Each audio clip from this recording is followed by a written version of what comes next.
நாடாளுமன்றத்தின் மழைக்கால கூட்டத்தொடருக்கு முன்பாக அனைத்துக் கட்சி கூட்டத்துக்கு மத்திய அரசு ஏற்பாடு.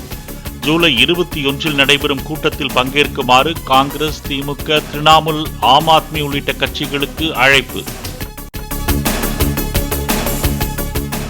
அனைத்து கட்சி கூட்டத்தில் பங்கேற்கப் போவதில்லை என்று திரிணாமுல் காங்கிரஸ் அறிவிப்பு. ஜூலை 21ஆம் தேதி தங்கள் கட்சியின் வருடாந்திர தியாகிகள் தின பேரணி நடைபெறும் என்பதால் பங்கேற்க முடியவில்லை என விளக்கம். தமிழகத்துக்கு காவிரி நீரை தர முடியாது என மறுத்துள்ள கர்நாடக அரசுக்கு அனைத்து சட்டமன்ற கட்சித் தலைவர்கள் கூட்டத்தில் கடும் கண்டனம். காவிரி நீரை உடனடியாக பெற உச்சநீதிமன்றத்தை நாடி சட்டப்பூர்வ நடவடிக்கை எடுக்க ஒருமனதாக தீர்மானம் நிறைவேற்றும். தமிழ்நாட்டிற்கு காவிரி நீரை உடனடியாக விடுவித்தாக கர்நாடக அரசுக்கு ஆணையிடுமாறு காவிரி நதிநீர் மேலாண்மை ஆணையத்தினை இந்த அனைத்து சட்டமன்ற கட்சி கூட்டம் வலியுறுத்துகிறது. காவிரி நடுவர்மன்றத்தின் இறுதி தீர்ப்பு மற்றும் மாண்புமை உச்சநீதிமன்ற ஆணையின்படி தமிழ்நாடு பெற வேண்டிய நீரை உடனடியாக பெறுவதற்கு தேவைப்படி மாண்புமை உச்சநீதிமன்றத்தை நாடி அனைத்து சட்டபூர்வமான நடவடிக்கைகளை மேற்கொள்ள இக்கூட்டம் ஒருமனதாக தீர்மானிக்கிறது.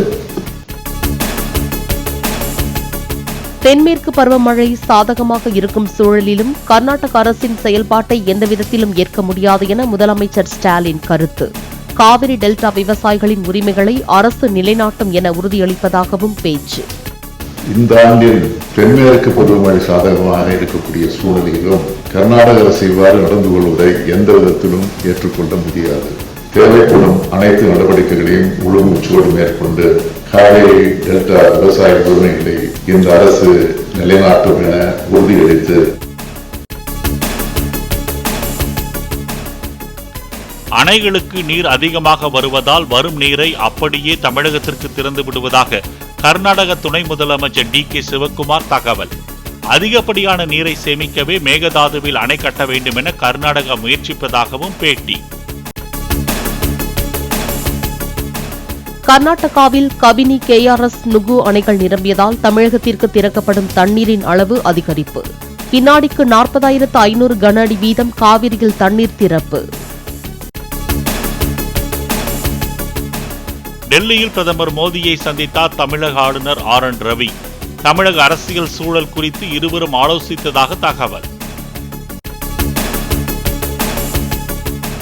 தமிழகத்தில் ஒரே நாளில் 51 IAS அதிகாரிகளை பணியிட மாற்றம் செய்தது தமிழக அரசு. புதிய உள்துறை செயலாளராக தீரஜ்குமார் நியமனம்.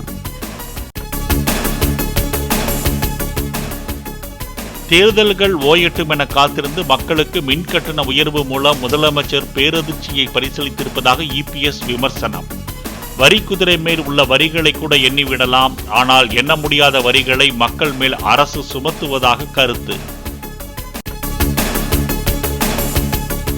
மின்கட்டண உயர்வை கண்டித்து ஜூலை 23ஆம் தேதி கண்டன ஆர்ப்பாட்டம் நடத்த அதிமுக முடிவு. அன்றைய தினம் காலை 10:30 மணிக்கு அனைத்து மாவட்டங்களிலும் போராட்டம் நடைபெறும் என அறிக்கை.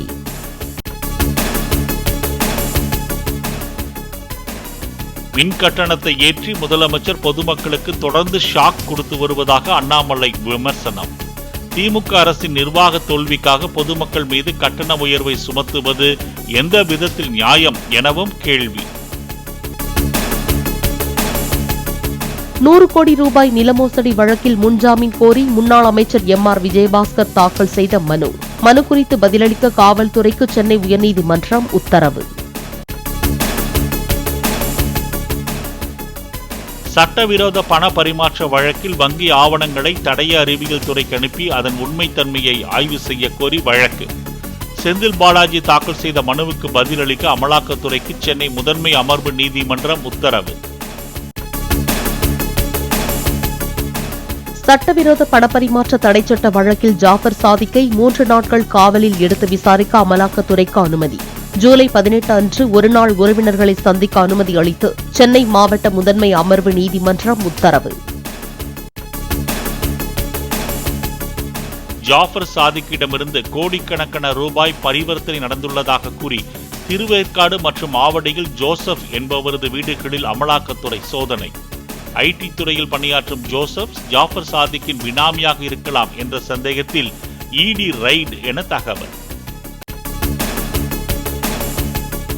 நெல்லை ரயில் நிலையத்தில் 4 கோடி ரூபாய் கைப்பற்றப்பட்டது தொடர்பாக நைனா நாகேந்திரனிடம் சிபிசிஐடி போலீசார் விசாரணை. 7 மணி நேர விசாரணையின் போது பறிமுதல் செய்யப்பட்ட பணத்திற்கும் தனக்கும் சம்பந்தம் இல்லை என்று தெரிவித்துவிட்டதாக பேட்டி. ஆம்ஸ்ட்ராங் கொலை வழக்கில் கைதான பொன்னை பாலு உள்ளிட்ட 10 பேரையும் ஜூலை 19 வரை சிறையில் அடைக்க உத்தரவு.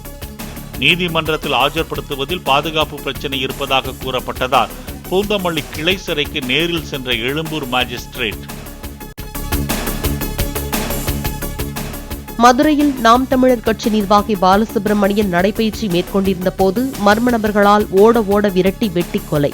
கொலை நடந்த 8 மணி நேரத்தில் குற்றவாளிகள் 4 பேரை கைது செய்துள்ளதாக போலீசார் தகவல். எவரையும் கூலிப்படையினரை கொண்டு எளிதாக வெட்டி சாய்த்து விடலாம் என்றால் எங்கு இருக்கிறது சட்டம் ஒழுங்கு என சீமான் கேள்வி. அரசியல் கட்சிகளின் தலைவர்களுக்கும் நிர்வாகிகளுக்குமே பாதுகாப்பு இல்லை என்றால் எளிய மக்களுக்கு என்ன பாதுகாப்பு என்று விமர்சனம். திருப்பதி கோயிலில் பிராங்க் வீடியோ எடுத்த விவகாரம் தொடர்பாக டிடிஎஃப் வாசன் நேரில் ஆஜராக திருமலை போலீசார் உத்தரவு. வாசனின் சார்பில் ஆஜரான வழக்கறிஞர் அளித்த விளக்கத்தை ஏற்க போலீசார் மறுத்துவிட்டதாக தகவல்.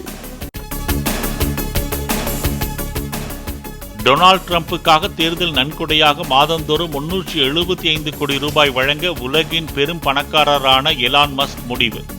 தேர்தல் பணிகளை மேற்கொள்ளும் அமெரிக்கா பிஏசி என்ற அரசியல் குழுவினருக்கு இந்த நன்கொடை வழங்கப்படும் என தகவல்.